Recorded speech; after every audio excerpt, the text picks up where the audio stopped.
La copa tenía un sabor extraño. Eso fue lo primero que pensé cuando el mesero me la puso en la mesa, pero yo estaba tan concentrada en fingir que me gustaba esta reunión familiar que no le di importancia. Era mi cumpleaños número 67 y estaba ahí en El Bajío de Polanco, el restaurante que mi hijo Carlos había elegido, aunque sabía perfectamente que yo prefería lugares más sencillos. Pero bueno, Carlos siempre fue de gustos caros, especialmente cuando gastaba mi dinero. El mesero se acercó para traer mi platillo de cochinita pibil, y mientras lo acomodaba, deslizó una servilleta doblada debajo de mi plato. Lo hizo tan naturalmente que nadie más lo notó.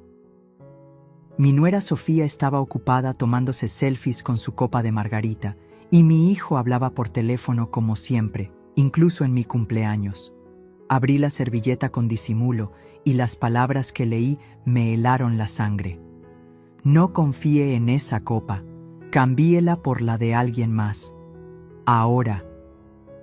Si alguna vez intuiste que algo malo estaba pasando justo frente a ti y no sabías si confiar en esa sensación, quédate hasta el final, porque lo que descubrí esa noche podría salvarte de una traición que nunca viste venir. Mi primera reacción fue voltear a ver al mesero, pero ya se había alejado entre las mesas. Era un hombre de unos 40 años, moreno, con el uniforme impecable del restaurante. No lo había visto nunca antes, pero algo en su mirada cuando me trajo la copa me había parecido urgente. ¿Estás bien, mamá?, preguntó Carlos, guardando por fin su teléfono. Te ves pálida. Estoy perfecta, hijo, mentí, tratando de procesar lo que estaba pasando. La copa estaba ahí, brillando bajo las luces del restaurante, llena de ese agua de Jamaica que siempre pedía, pero ahora la veía diferente. ¿Qué podía tener de malo? ¿Y por qué un mesero me advertiría sobre algo así? Sofía levantó su margarita y sonrió con esa sonrisa que nunca me había convencido del todo. Un brindis por la abuela más querida, dijo, aunque en sus 6 años de matrimonio con Carlos jamás me había tratado como si fuera querida para ella. Carlos levantó su cerveza. Por mamá, que siempre ha sido tan generosa con nosotros. La palabra generosa me sonó rara en su boca, como si fuera un código secreto. Tenía segundos para decidir. La nota del mesero estaba ahí, arrugada entre mis dedos. Mi instinto me gritaba que algo estaba mal, pero mi mente racional me decía que esto era una locura. ¿Quién le haría daño a una señora de 67 años en su cumpleaños? ¿Y por qué? Pero entonces recordé algo que había tratado de ignorar durante meses. Las preguntas insistentes de Carlos sobre mi testamento, las visitas de Sofía cuando yo no estaba en casa, los documentos que habían aparecido en mi mesa de noche y que yo nunca había firmado. Espérenme un momentito, dije, levantándome. Voy al baño. Pero no fui al baño. Me acerqué a la mesa de al lado, donde una pareja de jóvenes celebraba un aniversario, y en un impulso que aún no puedo explicar, tropecé suavemente contra su mesa. «Ay, disculpen», dije, y en la confusión del momento cambié su jarra de agua por mi copa de Jamaica. Ellos ni siquiera se dieron cuenta. Estaban demasiado ocupados riéndose de mi torpeza de abuela. Regresé a mi mesa con la jarra de agua y, fingiendo normalidad, serví un poco en mi copa vacía. Nadie notó el cambio. Carlos y Sofía seguían con sus copas en alto, esperándome. «¿Lista, mamá?», preguntó Carlos. «Lista», respondí, levantando mi copa ahora llena de agua simple. «Salud», gritamos los tres al mismo tiempo. Yo bebí mi agua. Ellos bebieron sus respectivas bebidas. Y Sofía había tomado varios tragos grandes de esa margarita que sabía a Jamaica. Los primeros 5 minutos fueron normales. Carlos me contaba sobre su trabajo en la empresa de seguros. Yo asentía y comía mi cochinita pibil, que por cierto estaba deliciosa. Sofía revisaba su teléfono y de vez en cuando se unía a la conversación. Pero entonces empezó. Primero fue un parpadeo extraño de Sofía. Luego se llevó la mano a la frente. «Me siento un poco mareada», murmuró. Carlos dejó de hablar y la miró. «¿Tomaste mucho?», Apenas vas en tu segunda margarita. No, es diferente. Es como si... Se detuvo, con la cara completamente pálida. Carlos, algo está mal. Y entonces, justo ahí, en medio del restaurante lleno de familias celebrando, mi nuera se desplomó sobre la mesa. Su cuerpo se convulsionó una vez, 2 veces, y después se quedó completamente inmóvil. El silencio que siguió fue ensordecedor. Hasta los mariachis dejaron de tocar. Carlos gritó su nombre, la sacudió, pero Sofía no respondía. Los meseros corrieron hacia nosotros. Alguien gritó que llamaran a una ambulancia, y en medio del caos absoluto, yo me quedé ahí, sentada, viendo cómo mi propia copa, la que yo debería haber tomado, había estado a punto de matarme. Pero lo que más me aterró no fue darme cuenta de que alguien había intentado envenenarme. Lo que me aterró fue ver la cara de pánico auténtico de mi hijo cuando se dio cuenta de que su esposa había tomado la copa equivocada. Los tubos conectados al cuerpo de Sofía en esa cama de hospital me perseguían como una pesadilla. Llevábamos ya 4 horas en urgencias del Hospital Ángeles de Polanco, y yo no podía quitarme de la cabeza una pregunta que me carcomía por dentro. ¿Por qué Carlos no había preguntado ni una sola vez qué era lo que había pasado exactamente con las bebidas? Cualquier esposo normal hubiera bombardeado a los doctores con preguntas. ¿Qué tomó mi esposa? ¿Con qué se intoxicó? ¿Cómo pasó esto? Pero Carlos solo caminaba de un lado a otro del pasillo como león enjaulado, hablando por teléfono en voz baja con alguien que no conocía. ¿Seguro que no pasó nada raro en el restaurante, mamá?, me preguntó por 5ª vez esa noche, pero ahora había algo diferente en su voz, como si estuviera preparando una versión oficial de los hechos. Ya te dije, Carlos. Estábamos brindando y de repente Sofía se sintió mal. Mantuve mi respuesta simple, pero por dentro mi mente trabajaba a toda velocidad. Esa nota del mesero seguía en mi bolsa, doblada y sudada por mis manos nerviosas. Fue hasta las 3 de la mañana que el doctor Ramírez salió de la sala de cuidados intensivos. Era un hombre serio, de esos que no andan con rodeos. La señora Sofía está estable, pero... Hizo una pausa que me erizó la piel. Los análisis toxicológicos muestran que fue envenenada. Deliberadamente. Carlos se desplomó en una de las sillas de plástico azul del hospital. ¿Envenenada? ¿Pero cómo es posible? ¿Con qué? Oleandro, respondió el doctor. Es una planta muy tóxica. Alguien molió las hojas y las mezcló con su bebida. Si hubiera tomado un poco más, estaríamos hablando de algo muy diferente. Oleandro. Esa palabra me sonaba familiar. Mi abuela Esperanza me había advertido sobre esa planta cuando era niña. Bonita por fuera, mortal por dentro, me decía mientras señalaba los arbustos rosados en el patio de la casa de Xochimilco. Doctor, interrumpí con una tranquilidad que no sentía. ¿Ese veneno actúa rápido? Muy rápido, entre 5 y 10 minutos después de ingerirlo. Carlos me miró extraño. ¿Por qué preguntas eso, mamá?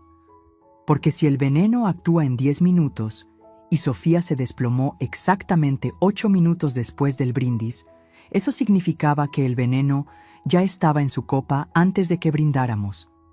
Y la única copa que tenía Oleandro era la que originalmente era para mí. Pero no le dije nada de esto a Carlos. En su lugar, le dije que estaba cansada y que me iba a casa. Él insistió en que me quedara, pero yo necesitaba tiempo para pensar. Tomé un taxi de regreso a mi departamento en la Roma Norte, y durante todo el camino no pude dejar de darle vueltas a los detalles de esa noche. El mesero que me había pasado la nota. La insistencia de Carlos en ir a ese restaurante específico. La forma como Sofía había tomado tantos tragos grandes de su margarita, como si tuviera sed. Y sobre todo, la pregunta que me atormentaba. ¿Quién sabía que yo siempre pedía agua de Jamaica en los restaurantes mexicanos? Llegué a mi casa a las 5 de la mañana. El primer rayo de sol se colaba por la ventana de mi cocina mientras me preparaba un café de olla. Necesitaba algo familiar y reconfortante. Fue entonces cuando encontré algo que me heló la sangre. Sobre la mesa de mi cocina, donde yo nunca dejaba nada, había un sobre manila con mi nombre escrito en la letra de Carlos. Dentro estaban mis documentos, mi testamento, los papeles de mi cuenta bancaria, las escrituras de mi departamento. Pero no eran las copias que yo guardaba en mi caja fuerte. Estos eran los originales, y todos tenían modificaciones que yo nunca había autorizado. En el testamento, Carlos aparecía como único heredero de mis $2.3 millones, mis propiedades y mi cuenta de ahorros. La fecha de la firma era de hace 3 meses, pero yo no recordaba haber firmado nada en marzo. Mi cuenta bancaria mostraba transferencias que yo nunca había hecho: $15,000 en febrero, $22,000 en marzo, $18,000 en abril. En total, habían desaparecido $180,000 de mis ahorros en los últimos 6 meses. Las manos me temblaron tanto que tuve que dejar los papeles sobre la mesa. ¿Cómo habían conseguido estos documentos? ¿Cómo habían falsificado mi firma? ¿Y por qué Carlos los había dejado aquí, justo esta noche? Entonces, entendí la verdad completa, y fue como recibir un balde de agua helada en plena cara. Carlos no había dejado estos documentos por accidente. Los había dejado porque pensaba que yo estaría muerta. Había planificado mi muerte durante meses, falsificando documentos, robando mi dinero poco a poco, y esa noche, en el restaurante, iba a ser el gran final. El oleandro en mi copa no era casualidad, era el plan perfecto. Una señora mayor se desploma durante su cumpleaños, aparentemente por causas naturales. ¿Quién iba a sospechar que su propio hijo la había envenenado por dinero? Pero algo había salido mal. El mesero me había advertido, yo había cambiado las copas, y ahora Sofía estaba pagando el precio de un crimen que estaba destinado para mí. Me senté en mi silla favorita, esa que Fernando me había regalado en nuestro 20º aniversario, y por primera vez en años lloré. No lloré por el dinero, ni por los documentos falsificados, ni siquiera por el veneno. Lloré porque mi hijo, el bebé que había amamantado, el niño que había llevado al doctor cuando tenía fiebre, el joven que había consolado cuando su primera novia lo dejó, ese mismo hijo había decidido que yo valía más muerta que viva. ¿Pero sabes qué fue lo peor de todo? Mientras estaba ahí llorando en mi cocina, mirando las primeras luces del amanecer sobre la Ciudad de México, mi teléfono sonó. Era Carlos. «Mamá, ¿estás bien? Se me olvidó preguntarte, ¿no tomaste nada extraño en el restaurante? Es solo que el doctor dice que estos envenenamientos a veces afectan a varias personas». Su voz sonaba preocupada, cariñosa incluso, como el hijo que yo recordaba. Pero ahora yo sabía la verdad. Carlos no estaba preocupado por mi salud. Estaba preocupado porque su plan había fallado y necesitaba saber si yo sospechaba algo. «No, hijo», le mentí. «No tomé nada extraño. Solo mi agua de Jamaica de siempre». «Ah, perfecto. Qué bueno, mamá. Te amo mucho, ¿sabes? Te amo mucho». Esas palabras que antes me llenaban el corazón, ahora me sonaban como la confesión de un asesino que no había podido completar su trabajo. Colgué el teléfono y me quedé ahí en silencio, entendiendo que todo lo que había creído sobre mi familia era una mentira.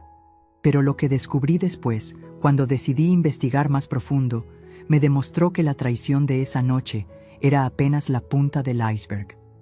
Durante los siguientes 3 días no pude dormir.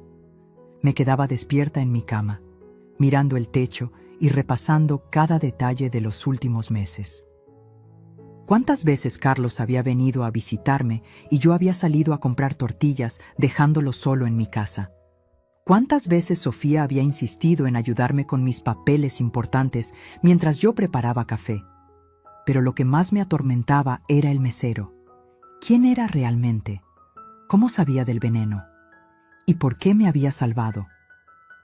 El jueves por la mañana tomé una decisión. Regresé a El Bajío de Polanco. Disculpe, le dije al gerente, un señor de bigote que vestía guayabera blanca. El martes por la noche cenamos aquí mi familia y yo, y hubo un problema con una de las bebidas. Me gustaría hablar con el mesero que nos atendió. El gerente frunció el ceño. ¿El martes? Señora, el martes no trabajó ningún mesero que coincida con la descripción que me da. Nuestro personal de esa noche eran solo mujeres. Se me heló la sangre. No puede ser. Era un hombre moreno, de unos 40 años, uniformado. Señora, le aseguro que ese hombre no trabaja aquí. ¿Está segura de que era nuestro personal? Salí del restaurante con las piernas temblando. Si el mesero no trabajaba ahí, ¿quién era? ¿Cómo había entrado? ¿Y cómo sabía exactamente lo que iba a pasar?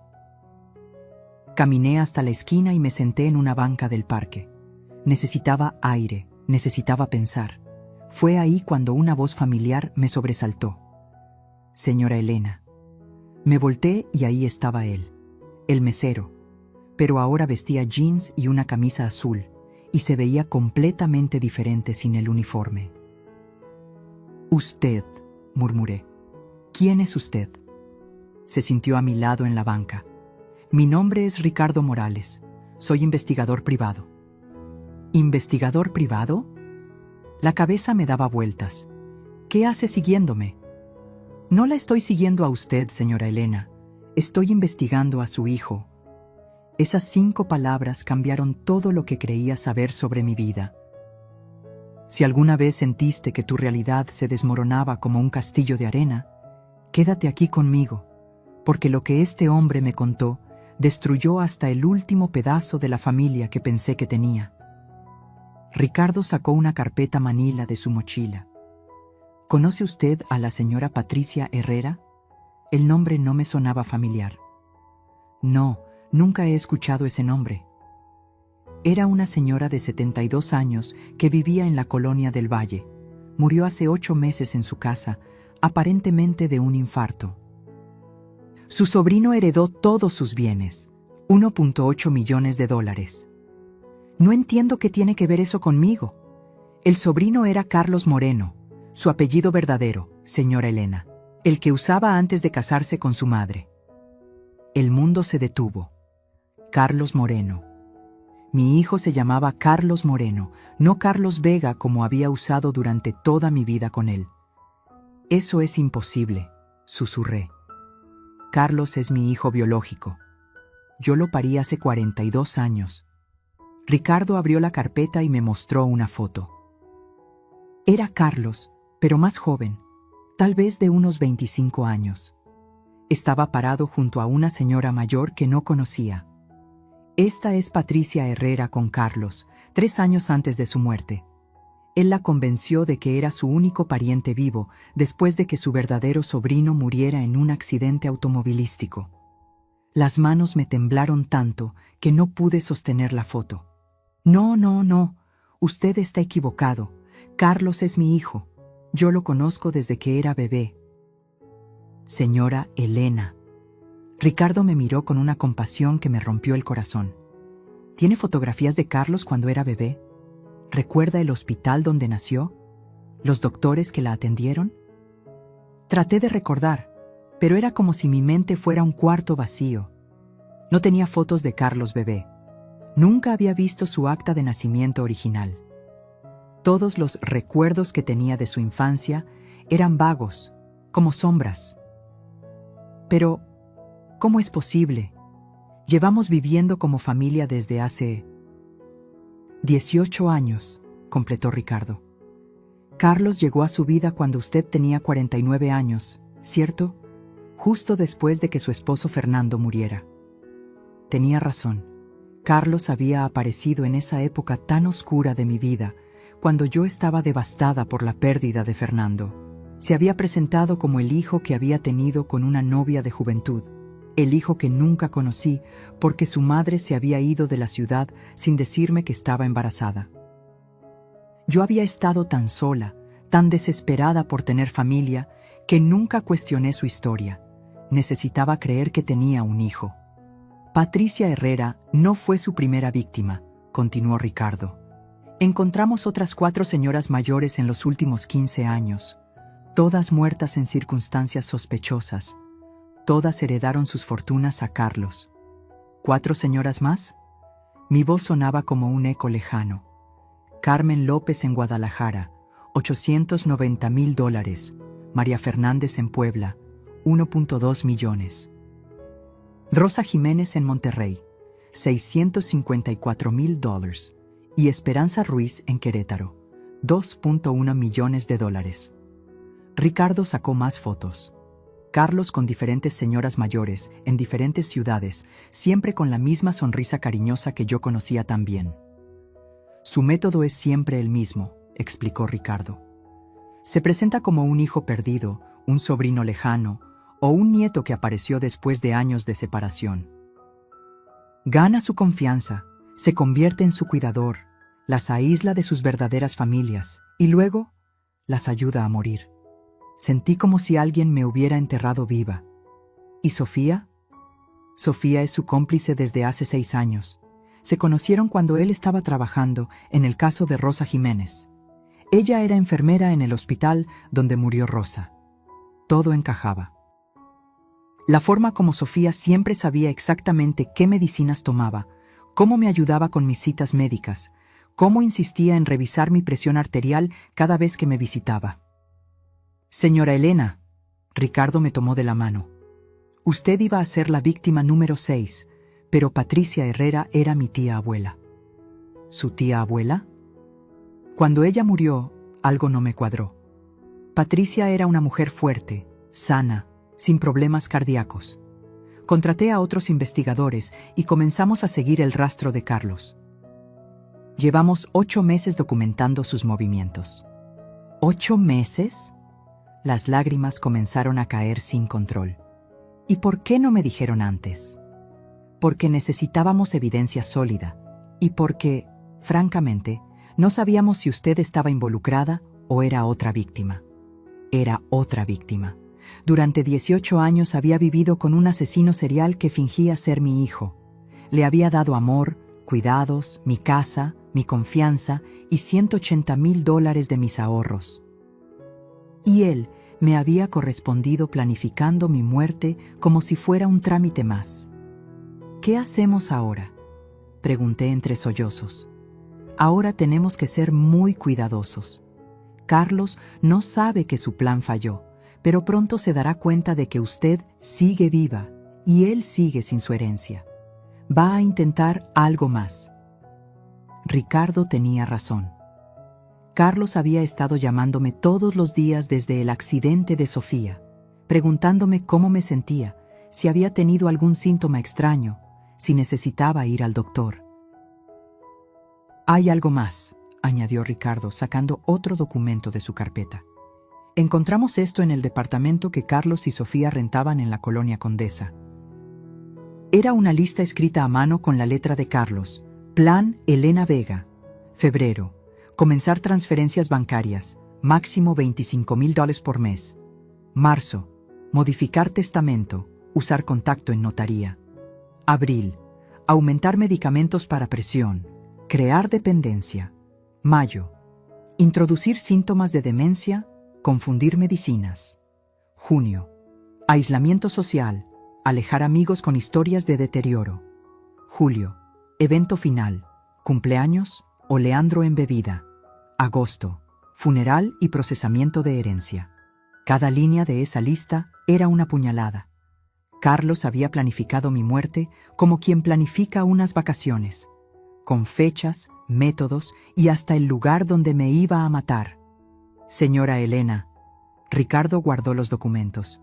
¿Está lista para ayudarnos a detenerlos? Miré hacia el restaurante donde 3 días atrás había estado celebrando mi cumpleaños, feliz e ignorante de que estaba cenando con mi propio verdugo. ¿Qué necesita que haga?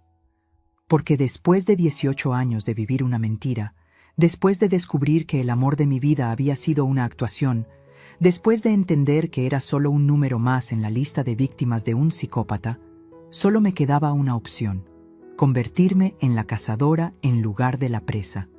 y lo que hicimos después no solo salvó mi vida, sino que evitó que Carlos siguiera destrozando familias como había destrozado la mía. Los siguientes días trabajé con Ricardo como nunca había trabajado en mi vida. Me convertí en detective de mi propia tragedia, revisando cada detalle de los últimos 18 años con una lupa que me estaba rompiendo el alma pedazo por pedazo. Necesitamos evidencia de todo lo que le han hecho, me explicó Ricardo mientras instalaba cámaras ocultas en mi departamento.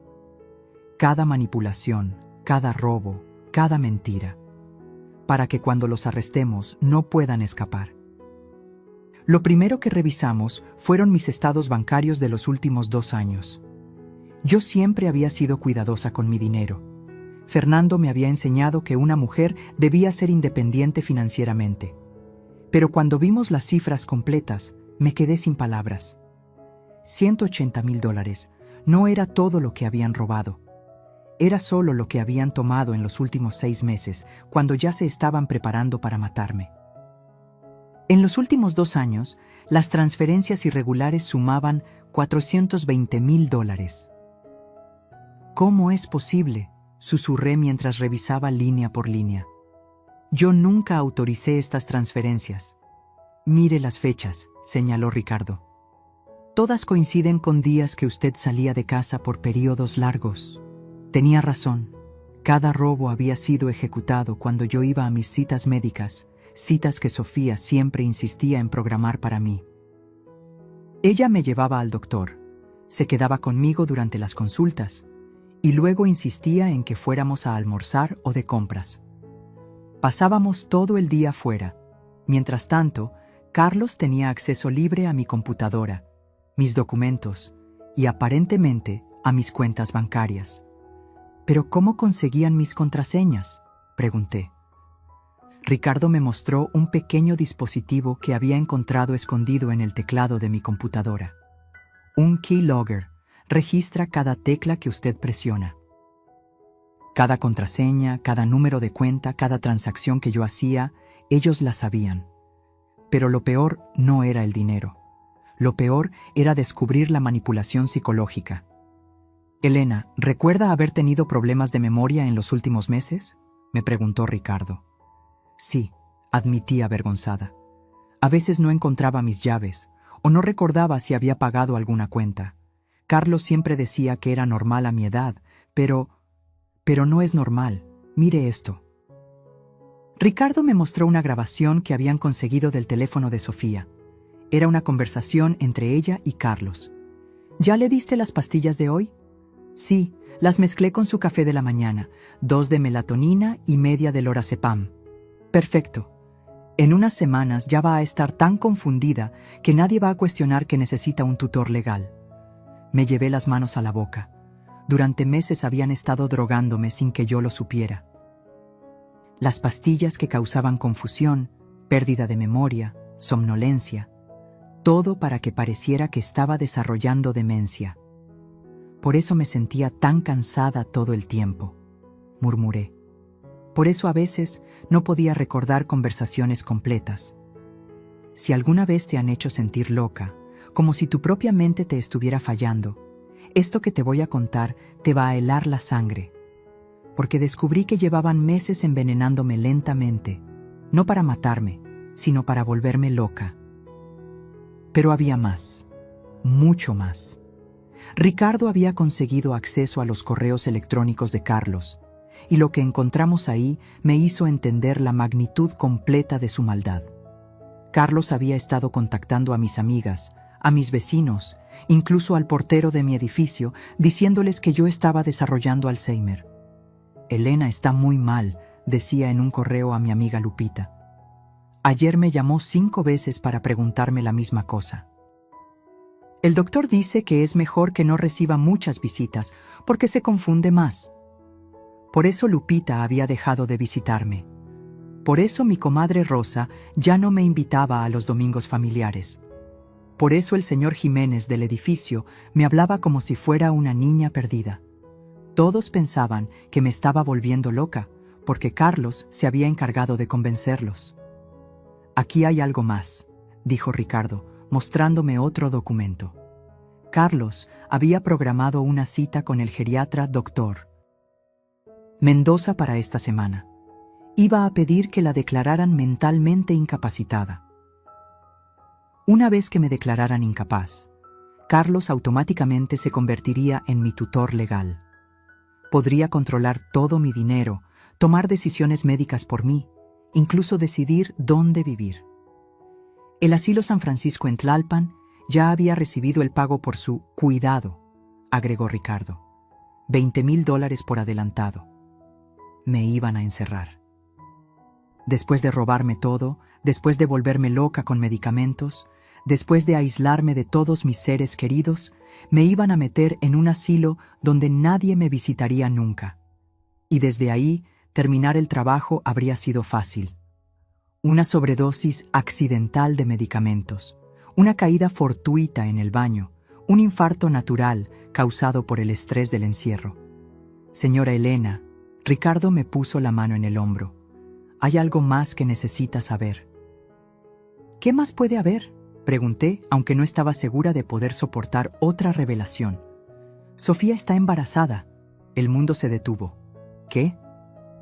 3 meses de embarazo. Los doctores lo confirmaron cuando estaba internada. Pero, ¿por qué no me habían dicho? Porque ese bebé iba a ser su nieto póstumo. Carlos planeaba usar el embarazo para generar más simpatía después de su muerte. La abuela que nunca conoció a su nieto porque murió muy joven. Incluso habían planificado usar mi muerte para crear una historia emotiva que les diera más credibilidad social. Iban a llorar en mi funeral, recibir pésames por su gran pérdida y usar a un bebé inocente como parte de su actuación. Esa noche, después de que Ricardo se fuera, me quedé sentada en mi cocina con una taza de café que ya estaba frío. No podía beber nada sin preguntarme si tenía drogas. No podía tocar nada sin preguntarme si habían estado revisándolo. No podía confiar en ningún recuerdo sin preguntarme si era real o producto de los medicamentos. 18 años de mi vida habían sido una mentira completa.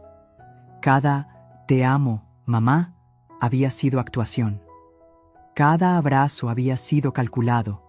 Cada sonrisa había sido parte del plan para robarme todo y después matarme. Pero lo que más me dolía no era el dinero, ni las drogas, ni siquiera el plan de asesinarme. Lo que más me dolía era darme cuenta de que nunca había tenido un hijo verdadero. Toda mi vida había soñado con ser madre, y cuando Carlos apareció, pensé que finalmente tenía esa familia que tanto había deseado. Ahora entendía que había estado completamente sola todos estos años, fingiendo tener una familia que en realidad era una empresa criminal dedicada a matarme lentamente. Mi teléfono sonó. Era Carlos. «Mamá, ¿cómo amaneciste? Te noto muy callada estos días». Su voz sonaba igual que siempre, cariñosa, preocupada, como la de un hijo amoroso. «Estoy bien, Carlos», mentí. «Me da mucho gusto. Oye, ¿qué te parece si pasamos mañana por ti? Sofía ya salió del hospital y quiere verte. Podríamos ir a cenar a algún lugar bonito». Otra cena. Otra oportunidad de envenenarme. «Claro, hijo, será un gusto». «Te amo mucho, mamá. Cuídate mucho, ¿sí?» Colgué el teléfono y por primera vez en días sonreí. Porque Carlos acababa de cometer un error fatal. Acababa de confirmarme que Sofía estaba bien, que ya no estaba en el hospital y que estaban listos para intentar matarme otra vez. Pero esta vez yo estaría preparada. Esta vez la sorpresa se la iban a llevar ellos. Y lo que iba a pasar en esa cena no solo cambiaría mi vida para siempre, sino que le daría a Carlos y Sofía una lección que nunca olvidarían. La cena que Carlos había propuesto nunca llegó. Porque 2 días después de esa llamada, él y Sofía aparecieron en mi puerta con una ambulancia y 2 paramédicos. «Mamá, nos preocupa mucho tu salud mental», me dijo Carlos, con una cara de tristeza que ahora sabía era completamente falsa. «Anoche llamaste a Sofía 12 veces preguntando por tu hermana Teresa». Yo no tenía ninguna hermana Teresa. Nunca había llamado a Sofía. Pero ahí estaba ella, con una grabadora en la mano, reproduciendo supuestas llamadas mías, donde yo sonaba completamente desorientada. Sofía, ¿dónde está Teresa? No la encuentro en ningún lado. Sofía, soy Elena otra vez. ¿Teresa ya regresó de la tienda? Hija, ayúdame, no sé dónde estoy. Era mi voz. Pero yo nunca había dicho esas palabras. Señora, vamos a llevarla a que la revise un doctor, me dijo uno de los paramédicos con esa voz condescendiente que usan con los ancianos. Es solo para asegurarnos de que esté bien. Si alguna vez te han tratado como si fueras invisible, como si tu propia voz no importara, como si fueras una carga que hay que manejar en lugar de una persona que merece respeto, entonces entiendes lo que sentí cuando estos extraños entraron a mi casa a decidir sobre mi vida. No necesito ir a ningún doctor, les dije firmemente. Estoy perfectamente bien. Mamá, por favor. Carlos me tomó del brazo con una fuerza que me dolió. No nos hagas esto más difícil. Sofía se acercó con una carpeta llena de documentos. Elena, mira lo que encontramos en tu cocina ayer. Era una foto de mi estufa encendida, con una olla vacía sobre la hornilla, completamente quemada. Otra foto mostraba mi refrigerador abierto, con comida desparramada por el piso. Una tercera foto mostraba medicamentos regados por toda mi cama. Tú dejaste la estufa prendida toda la noche, me dijo Sofía. Pudiste haber quemado todo el edificio. Yo nunca había hecho eso. Esas fotos habían sido tomadas después de que ellos mismos crearan esos escenarios. Pero ¿quién me iba a creer? Una señora de 67 años contra su preocupado hijo y su nuera embarazada. Señora Elena, dijo el otro paramédico, tenemos una orden médica de evaluación. Si no viene voluntariamente, tendremos que sedarla. Una orden médica firmada por el doctor Mendoza, el mismo geriatra que, según Ricardo, ya había recibido dinero para declararme mentalmente incapacitada. Miré a Carlos. ¿Tú firmaste esto? Mamá, es por tu bien. Estás enferma y no te das cuenta. Por tu bien. Las 3 palabras más peligrosas que puede escuchar una mujer mayor. Porque por tu bien te quitan tu casa. Por tu bien te encierran en un asilo. Por tu bien deciden que ya no tienes derecho a vivir tu propia vida. No tuve opción. Me subieron a la ambulancia como si fuera una criminal. Los vecinos salieron a sus balcones a ver el espectáculo. La señora Martínez del 4B me miró con lástima. El señor Rodríguez negó con la cabeza, como diciendo, ya era hora de que se ocuparan de ella. Carlos había hecho su trabajo de convencimiento tan bien que todo el edificio pensaba que yo estaba loca. En el hospital, el doctor Mendoza me hizo preguntas diseñadas para hacerme ver como una demente. Elena, ¿sabe qué día es hoy? Viernes 18 de julio.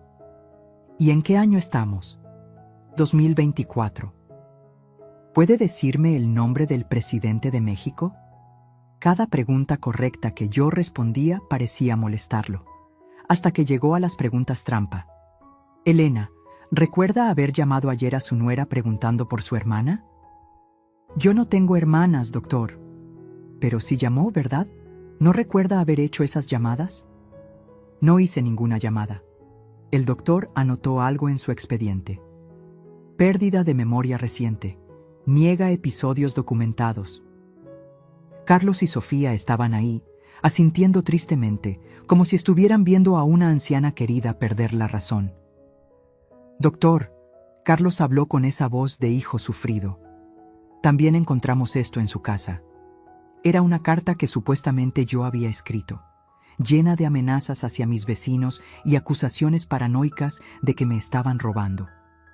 Sé que ustedes entran a mi casa por las noches, sé que me mueven las cosas. Voy a llamar a la policía y los voy a demandar a todos. La letra se parecía a la mía, pero yo jamás había escrito eso. Elena. El doctor me miró por encima de sus lentes. ¿Recuerda haber escrito esta carta? No la escribí. ¿Está segura? Es su letra. Puede parecerse a mi letra, pero yo no escribí eso. Más anotaciones en el expediente. Niega conductas agresivas documentadas. Posible personalidad paranoide. La evaluación duró 3 horas. 3 horas donde cada respuesta que yo daba era interpretada como síntoma de demencia. Si recordaba algo, era confabulación.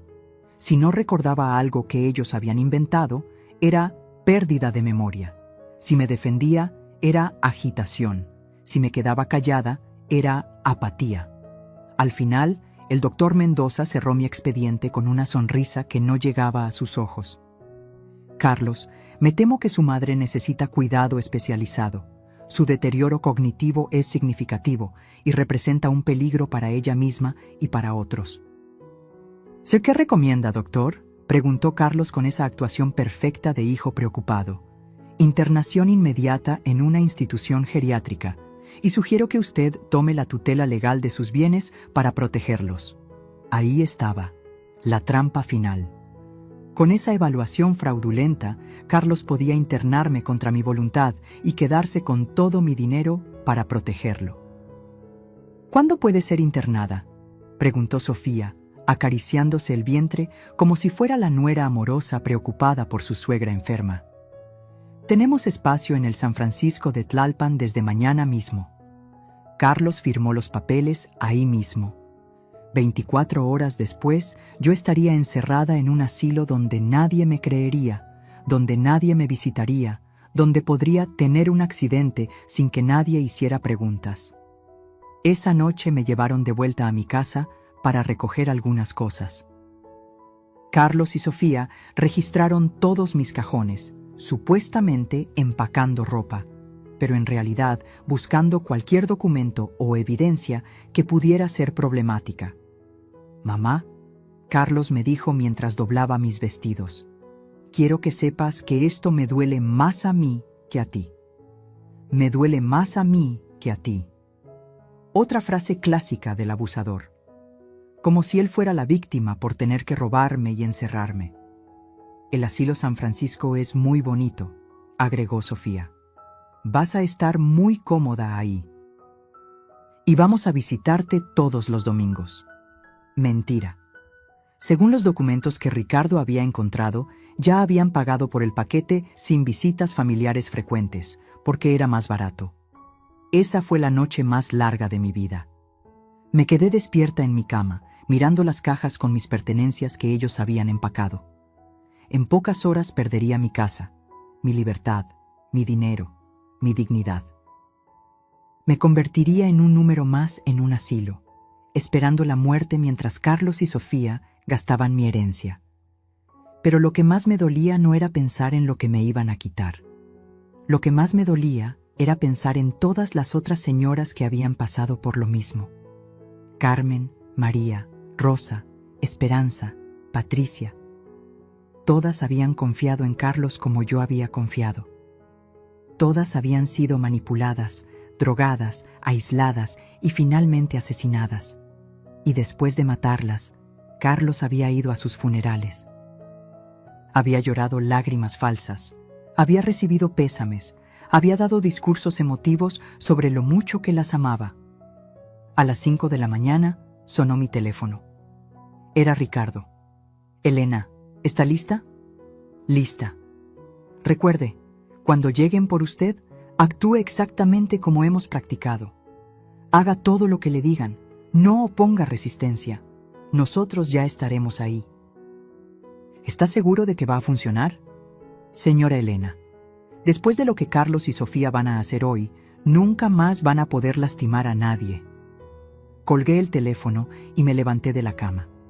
Me bañé con cuidado, me puse mi mejor vestido, me peiné como si fuera a una fiesta, porque en cierta forma sí era una fiesta. Era el día en que Carlos y Sofía iban a recibir la sorpresa más grande de sus vidas.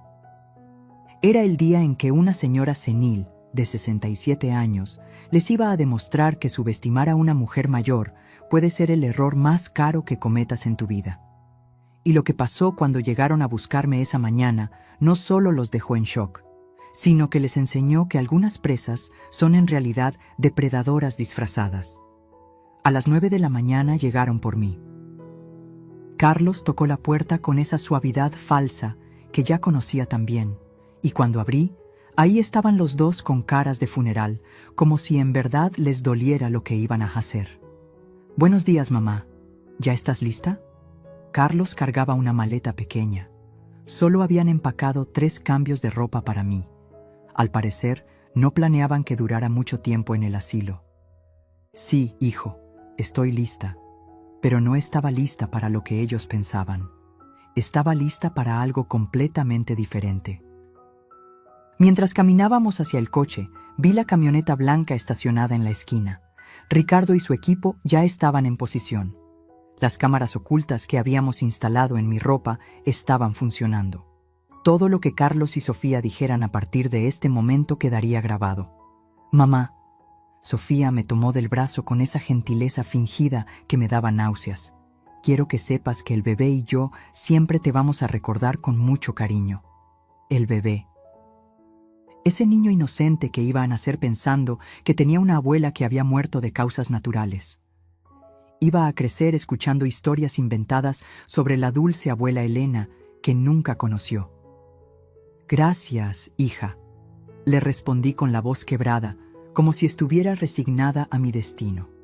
Carlos arrancó el coche y durante los primeros minutos nadie habló.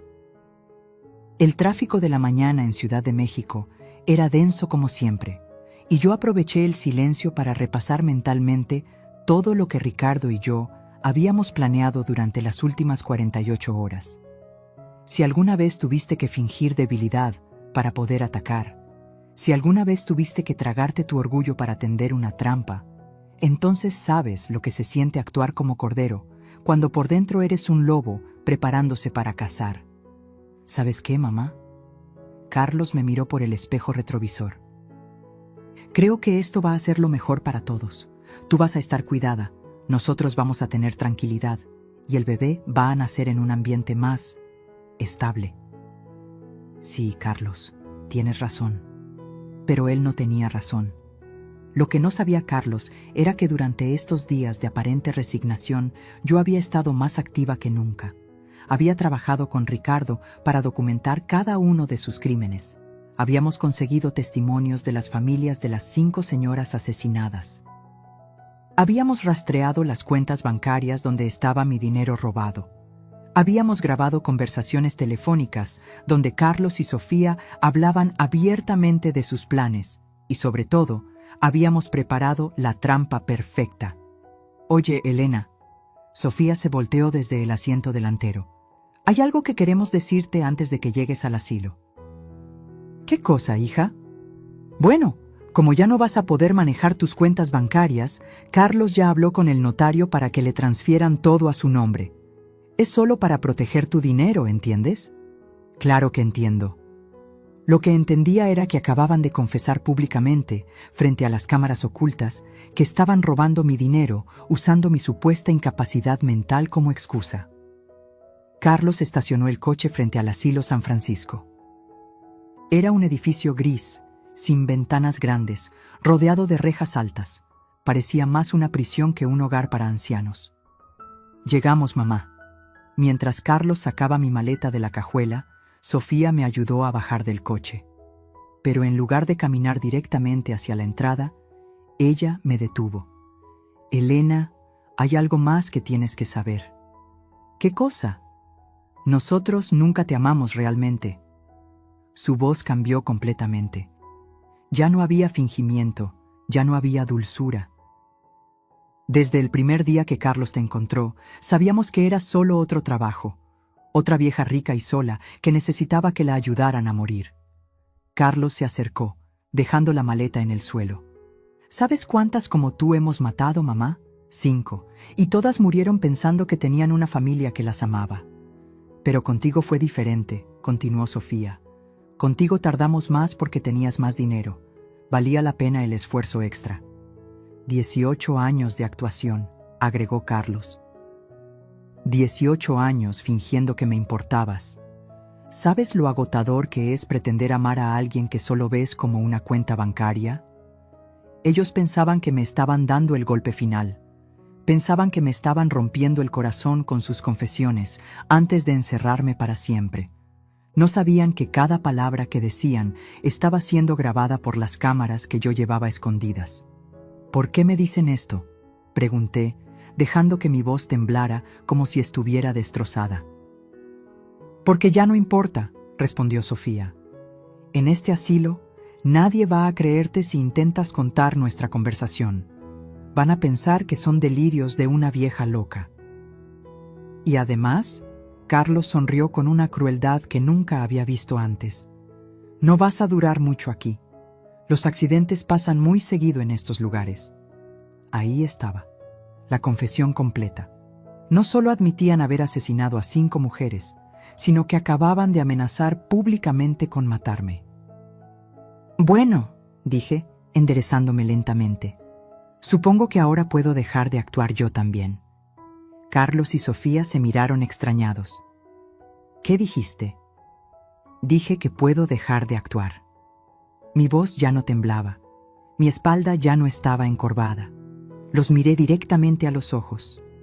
¿En serio pensaron que una mujer de 67 años, que sobrevivió a la pobreza, que crió hijos, que enterró a su esposo y que construyó una fortuna de $2, $3 millones iba a dejarse matar por 2 estafadores de quinta? La cara de Carlos cambió completamente. «Mamá, ¿qué estás...?» «Yo no soy tu mamá, idiota, y tú no eres mi hijo». Sofía dio un paso atrás. «¿De qué estás hablando?» «Estoy hablando de que sé exactamente quiénes son ustedes.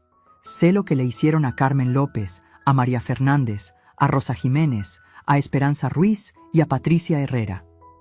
El silencio que siguió fue absoluto.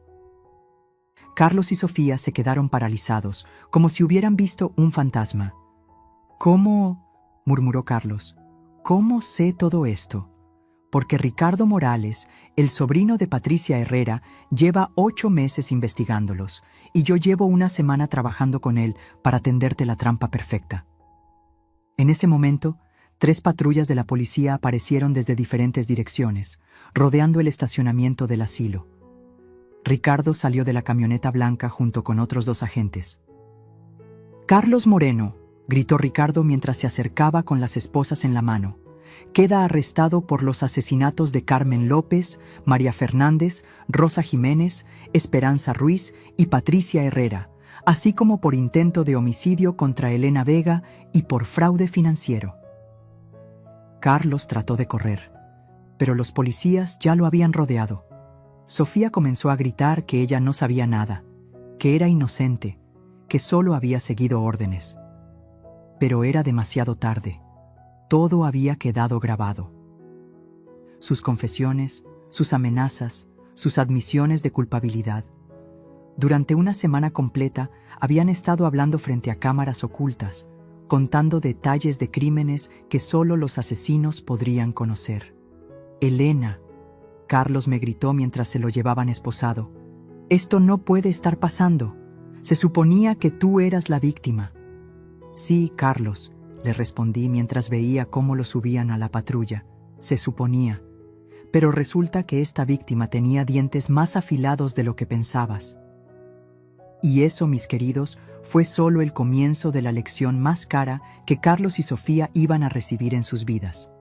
Porque cuando subestimas a una mujer mayor, cuando crees que puede ser manipulada fácilmente, a veces descubres que acabas de meterte con la persona equivocada.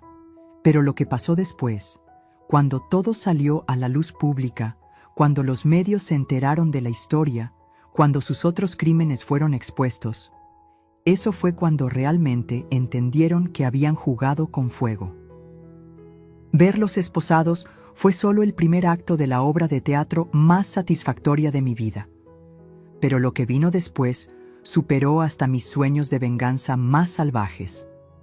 En cuanto la historia llegó a los medios, se convirtió en el caso del año.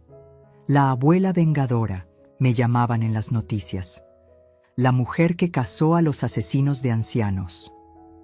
Los periodistas no podían creer que una señora de 67 años hubiera tendido una trampa tan perfecta a una banda de asesinos seriales.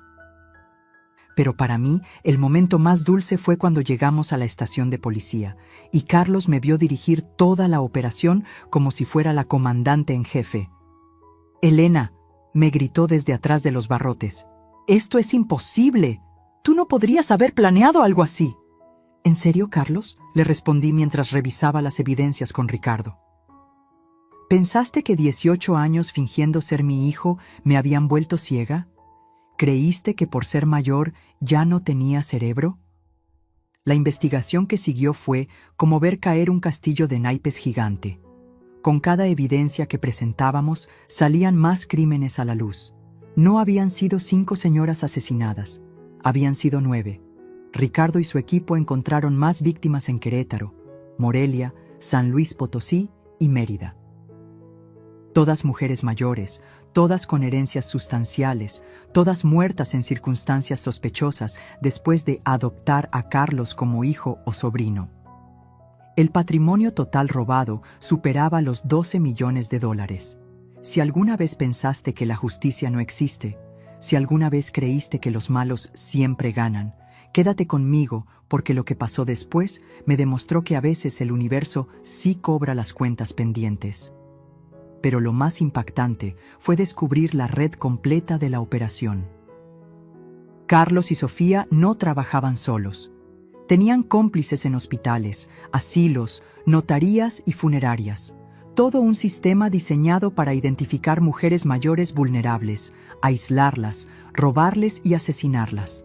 El doctor Mendoza, el geriatra que me había evaluado, recibía $50,000 por cada diagnóstico falso de demencia. La directora del asilo San Francisco cobraba $25,000 por cada accidente que ocurría en sus instalaciones. El notario García falsificaba testamentos por $15,000 cada uno. Durante el juicio, que duró 8 meses, yo fui la testigo estrella. Cada día me presentaba en el tribunal con mis mejores vestidos, perfectamente peinada, hablando con claridad absoluta sobre cada detalle de su conspiración.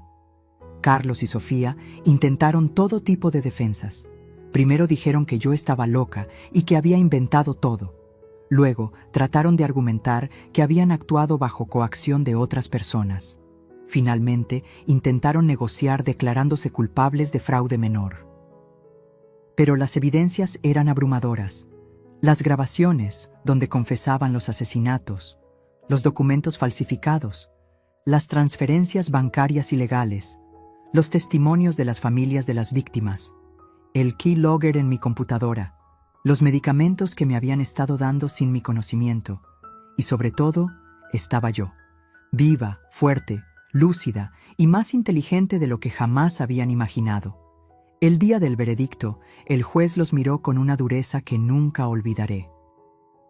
Carlos Moreno y Sofía Herrera, dijo con voz solemne, han sido encontrados culpables de 9 asesinatos en primer grado, intento de homicidio, fraude financiero, falsificación de documentos, secuestro y conspiración criminal.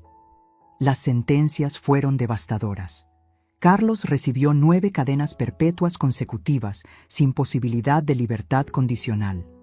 Sofía, por ser cómplice y estar embarazada, recibió 85 años de prisión. Nunca volverían a ver la luz del sol como personas libres. Pero mi venganza no terminó ahí. Durante el proceso legal, recuperé no solo mis $420,000 robados, sino que las cortes me otorgaron daños punitivos de 2.8 millones adicionales, provenientes de los bienes confiscados a toda la red criminal. Con ese dinero, hice algo que jamás pensé que haría. Creé la Fundación Elena Vega para la protección de adultos mayores. Un programa que ofrece servicios legales gratuitos, investigadores privados y sistemas de protección para ancianos en situaciones de abuso familiar. En 2 años, hemos ayudado a más de 300 familias y evitado al menos 15 casos similares al mío. Carlos me escribió una carta desde la prisión el año pasado. Decía que finalmente entendía que yo había sido una adversaria digna y que respetaba mi inteligencia. como si esto fuera un juego que él había perdido elegantemente. Nunca le respondí. Porque Carlos aún no entiende lo fundamental. Esto nunca fue sobre inteligencia o estrategia. Fue sobre dignidad. Fue sobre el respeto que toda persona mayor merece. Fue sobre decir no cuando alguien trata de decidir que tu vida ya no vale la pena. Hoy tengo 69 años. Vivo en un departamento nuevo en La Condesa, más grande y luminoso que el anterior. Tengo amigas reales. Algunas de las familias que ayudé a través de la fundación se convirtieron en mi nueva familia elegida. Viajo cuando quiero, como lo que me gusta, y duermo tranquila sabiendo que nadie está planeando matarme por mi dinero. Y lo más importante, aprendí que nunca es tarde para defenderte. Nunca es tarde para decir basta. Nunca es tarde para demostrar que subestimar a una mujer mayor puede ser el error más caro de toda una vida. Carlos pensó que porque tenía 67 años iba a ser fácil manipularme. Pensó que porque era mujer iba a ser sumisa. Pensó que porque parecía sola iba a ser vulnerable. Se equivocó en todo. Porque resulta que las mujeres mayores no somos víctimas esperando a que alguien nos haga daño. Somos sobrevivientes que hemos visto de todo, que hemos luchado contra todo, y que sabemos exactamente cómo ganar guerras que los jóvenes ni siquiera entienden que han comenzado. Hace unos meses fui a visitar las tumbas de Carmen, María, Rosa, Esperanza y Patricia. Les llevé flores y les hablé como si fueran mis hermanas. Les dije que Carlos y Sofía nunca más iban a lastimar a nadie. Les dije que sus muertes no habían sido en vano, porque habían ayudado a salvar muchas vidas más. Y les prometí que mientras yo viviera, iba a seguir luchando para que ninguna mujer mayor volviera a morir sola, traicionada por las personas que se suponía debían amarla. Esa promesa la cumplo cada día con mi fundación, con mi historia y con la certeza de que a veces la justicia llega tarde, pero cuando llega, es absoluta. ¿Alguna vez te sentiste subestimada por tu edad? ¿Alguna vez alguien pensó que por ser mayor ya no tenías valor o inteligencia? Escribe en los comentarios, yo merezco respeto, y comparte esta historia para que más personas entiendan que la experiencia no es debilidad, es poder. Dale like si crees que nunca es tarde para defenderse y suscríbete porque seguiré compartiendo historias de mujeres que se negaron a ser víctimas y se convirtieron en guerreras. La vida me enseñó que el respeto no se pide, se exige, y que una mujer que ha vivido 67 años no ha llegado hasta ahí para dejarse vencer por dos criminales que confundieron su experiencia con vulnerabilidad. Esa fue la lección más cara que Carlos y Sofía aprendieron en sus vidas, que subestimar a una mujer mayor puede costarte todo, literalmente todo.